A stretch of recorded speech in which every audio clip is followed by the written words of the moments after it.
clashes already. I'll say from the list of the favorites, I think it was only Bortnik who lost in round 1. And yeah, everyone else made it through. And here we see Hikaru looking very slick, looking very dapper, I've got to say, in his Team Falcons jersey, aiming to win with black. We start with a kind of hybrid between the Dutch defense and the Nimzo-Indian. That means a pawn on f5, and black's bishop coming out to trade off very early for a knight. And great start to the game for Hikaru Nakamura. Weak pawns to play against in the long term. Great square for his knight as well. Do you not usually trade the bishop when you play Dutch? Yeah, I think it's kind of a matter of taste, I would say, with the Dutch. The Dutch, you can sometimes fianchetto the bishop on the long diagonal on g7, or you sometimes, in the classical Dutch, you put it just very modestly on e7. So yeah, it kind of started life as almost a Nimzo, then it became a Dutch, and I never know what to call those openings. I just call them hybrids. But I mean, here Antoni Radzimski is 13 years old, but he has picked such a great picture here. I mean, I love this profile picture that he's picked, because that's humor for a 13-year-old, if you ask me. What do you call that? What animal is that? Yeah.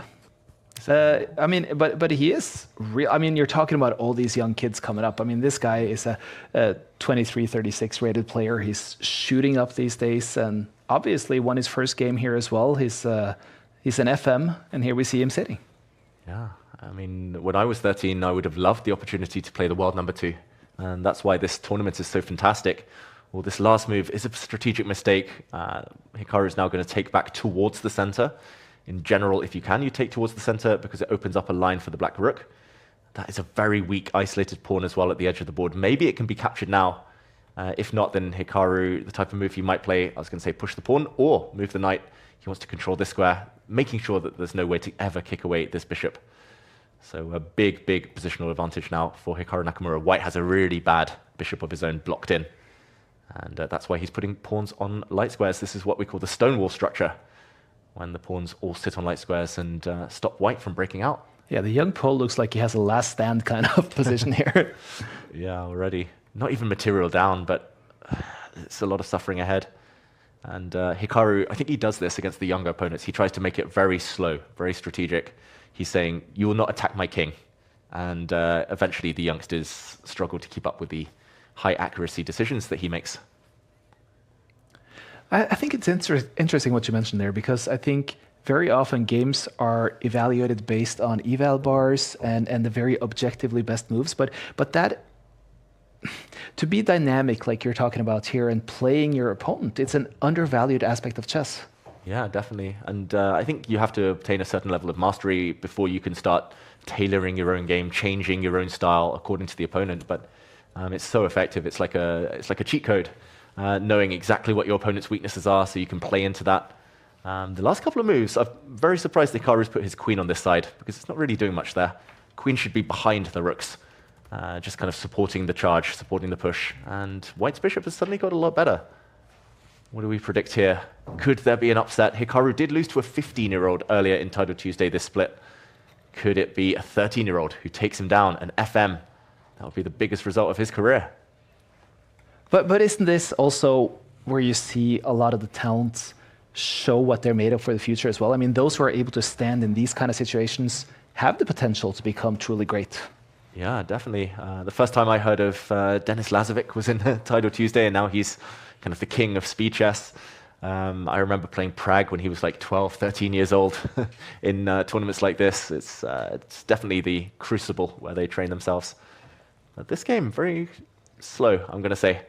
Watch out for some knight forks, but nope, the black queen covers all the squares. Hikaru's got everything covered, but his opponent's trying to attack. You can tell the youngster focused on the black king. The knight and bishop lurking nearby. Bishop takes knight is a bit of a threat now. Hikaru moves the knight out the way. What was your rating when you turned 13? Oof. On chess.com, it wasn't 2852 like Radzimski's. I think I was just off the international master title, so I was also an FM at 13. But yeah, long way ahead, of course. And okay, Hikaru wins a pawn, but now his knight is kicked backwards.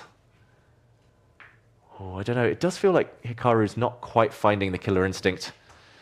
Our viewers as well telling us what they were up to when they were 13. I was playing Pokemon, if that helps give a clue to my age. What were you guys doing at the age of 13? Riding horses. Wow. Yeah. That's a good life skill. I was mostly playing football, Fair day enough. in and day out. Do you still ride horses? No, I'm retired. So I thought I needed to find a game that I can bring into the elderly home. So that's why I started with chess, I guess. But now you're riding chessable courses, though. Yeah. Talking of riding horses, by the way, that horse won a rook. Horses for courses. Let's go back to the chessable courses. Hikaru now with a winning advantage. You already have a chessable course out now already, sort of. Yeah, that's right. What is that about? It's called Breaking 1000. So it's for chess novices and beginners who want to break 1000 online rating. So it's come for beginners. I love that. I love that you have those kind of courses as well, because the majority of chess players will fall into that category. Yeah, and I guess also a lot of the beginner content is often written for children. And also what I felt like when I started with chess, I'm kind of new, I started 2022. Then I sort of felt like all the chess material out there was written for someone who was more knowledgeable than me. Yeah. So there was a lot of the books and resources I didn't understand. So it can be a bit hard when you come in at an older age and don't know the game. So I guess it's a new market for the adult beginners, I guess, with the chess boom and everything. Have you always had that kind of passion to share the knowledge, to share your experiences learning and kind of navigating the chess community, the chess improvement scene? Well, I think in general I really love learning and knowledge sharing because I do work in academia, and studied a bit pedagogics, and that's kind of my day job.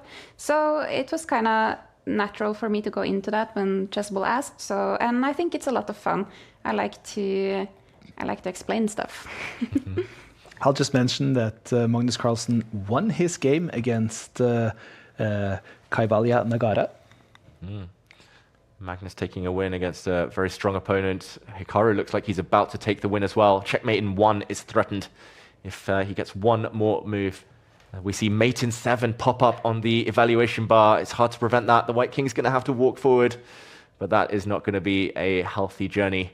There's another diagonal check, and probably he can do this in a few ways. The rook steps back. Checkmate again threatened.